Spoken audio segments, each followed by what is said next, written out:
Хай, амралтын өдөр өглөөний хүргэлтээ авъя. Өнөөдөр манай зочид ирнэ.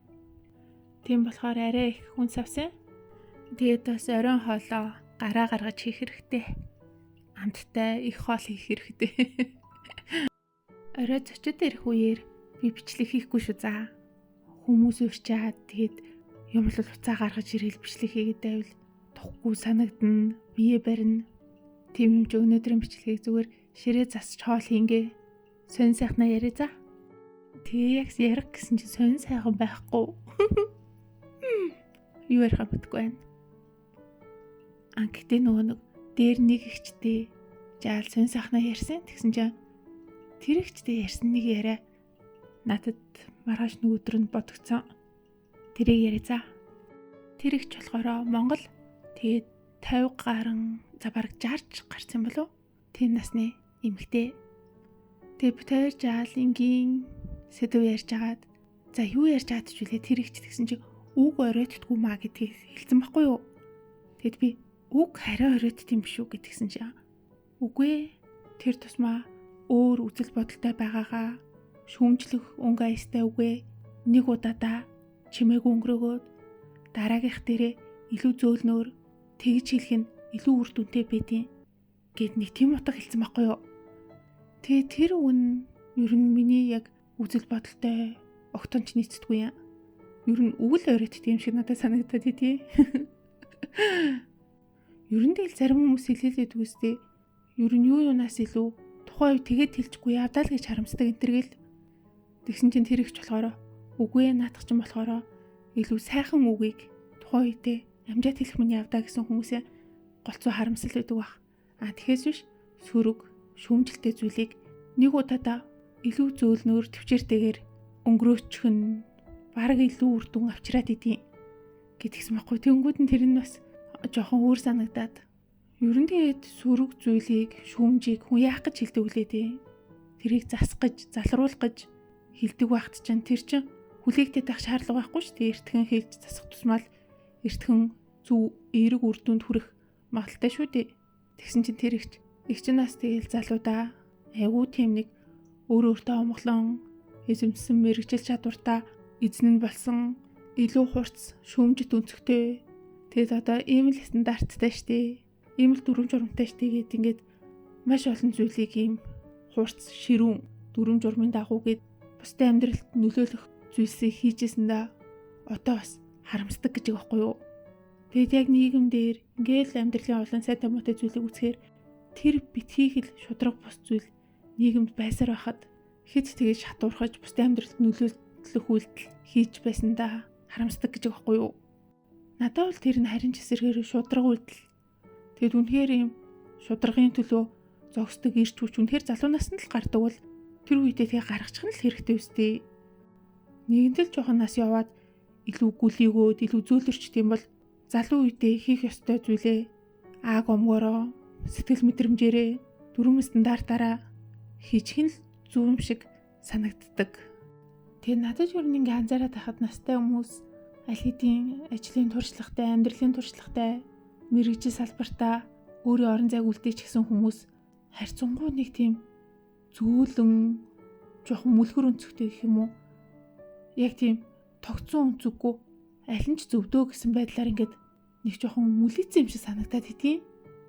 Тэр нь бол тэгэл мэдээж амьдралын туршлага дэлхийн ертөнц хичнээн том байна.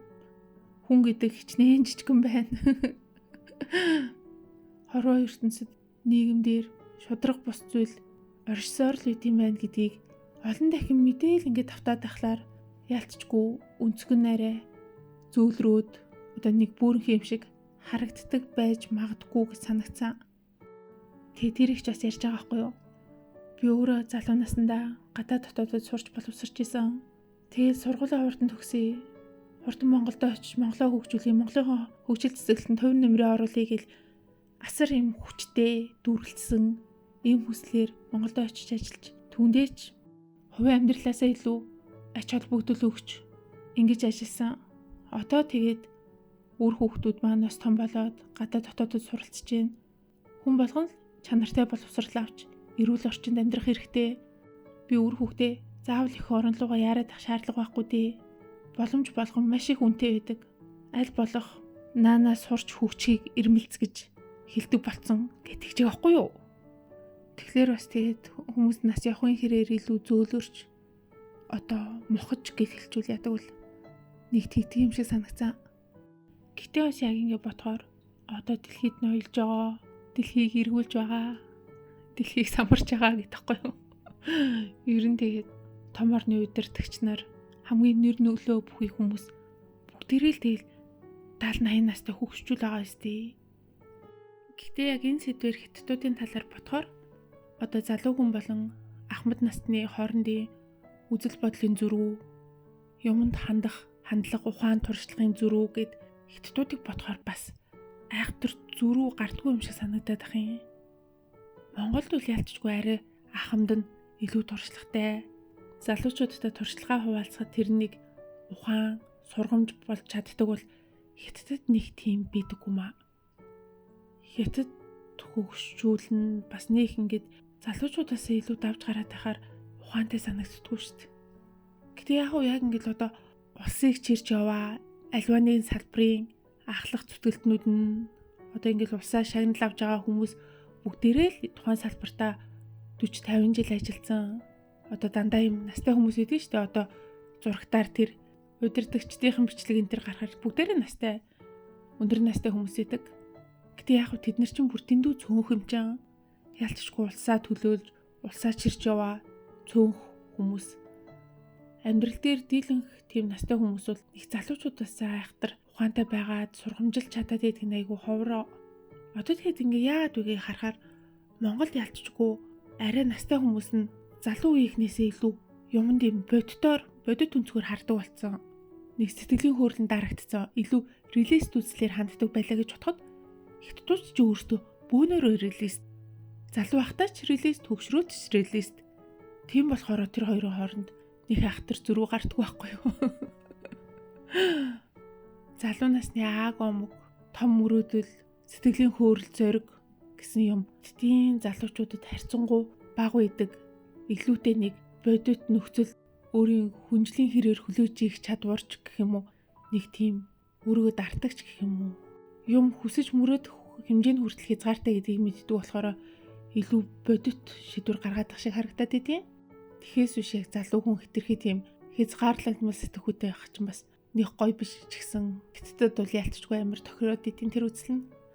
Тэгээд бас хятадд энэ сүүлийн жилүүдэд хөгжил нь хэтэрхий хурдан байгаа болохоор одоогийн яг энэ хөгжилтэй зэрэгцээ төрөөд өссөн энэ 30-аад насны залуучуудыг одоо тэтгэврт гарсан насны хүмүүстэй харьцуулахад энэ хоёрын хооронд хамгийн гол нь улс нь өөрөө хөгжсөн болохоор айхтар юм чадвар, туршлагын зөрүү нүсгэ болцсон.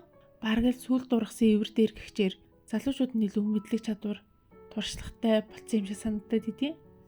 Тэгээд хятадын хөгжүүлнийх үлгэрлэх зүйлгүй болцохоор ер нь амьдралын хэв маяг үзэл бодлороо залуучуудтай жоохон гологдоод хэсэд залуучууд гэхдээ ер нь жоохон хөгжүүлээгээ бас жоохон нэг ил биш хэрнээ ер нь жоохон нүд үзүрлэх хандлага байгаад идэм маялтчгүй амьдралын хэв маягт нь дургуй ч юм уу те одоо ингээл дэлгүүрт хямдралтай юм ч юм уу эсвэл үнгүй юм тарааж ин гэхэлэр бөөнөрөө шамбаарлалтал ингээл түүгуудаад юухан хийхнийг хам чимж мөнгө болгочихгоо хитрхи хэмд төсөр мууд чанартай амьдрал тэр ер нь хандлагат нь хятад залуучууд нь бас хөгжүүлээгээ жоохон дургуй болцсон нь анзаарэгдтiin. За зочид ороод ирлээ. Халуун байна ч гинж үгээ. За бичлэгээ тусгалаа шүү. За бай бай.